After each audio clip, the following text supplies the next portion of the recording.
شاء كمان لك شاء. تفضل جايبك. يسلموا. احكي لشوف. ما تحكي. شو بده يحكي؟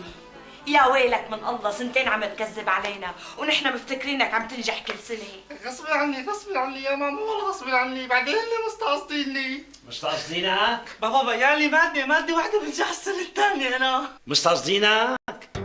وشو عامل له لحتى يستقصدوك؟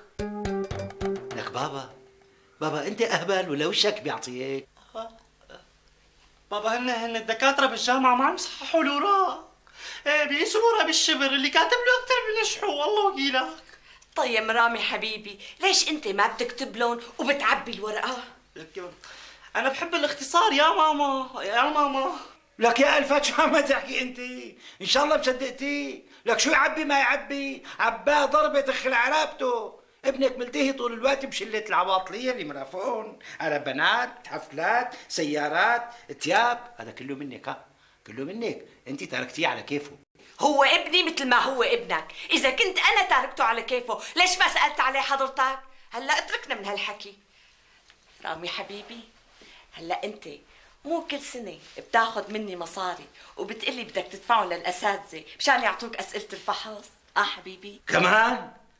كمان يا ألفت عم تعطيه مصاري حتى تشجعيه على الكسل. شوفي انت اللي نزعتيه للصبي وانا بحملك المسؤوليه الك.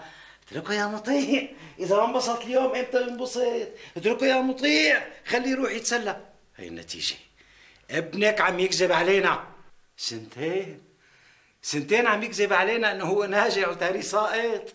لا وفوق كل ذلك كل يوم الصبح بمد ايده على جيبتي بياخذ مفاتيح السياره ونقول لحالي ليش السياره عم تصرف هالقد؟ كل يوم المساء بفولها، بيجي الصبح بلاقيها ناقصه.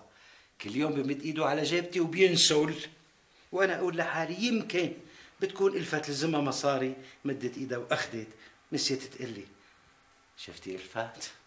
هي نتيجه تربايتك. ايه بلا بابا بلا.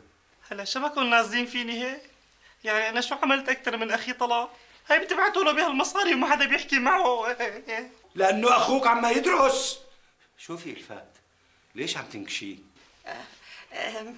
ما في شيء مطيع.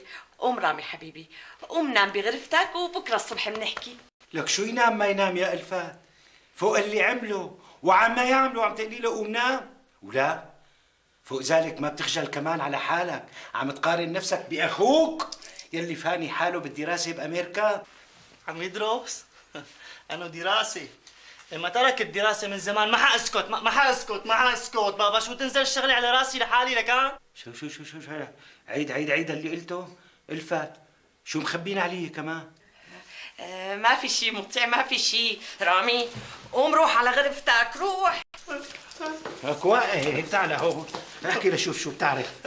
احكي ولا بابا طلال ترك الدراسة من 6 شهور. لا مزبوط عم يحكي. الفات شو مخبي علي كمان؟ والله نسيت يا مطيع، اقول لك نسيت. بعدين شو ذنبه هو اذا قدم الفحص 3 مرات وهن كانوا يسقطوا؟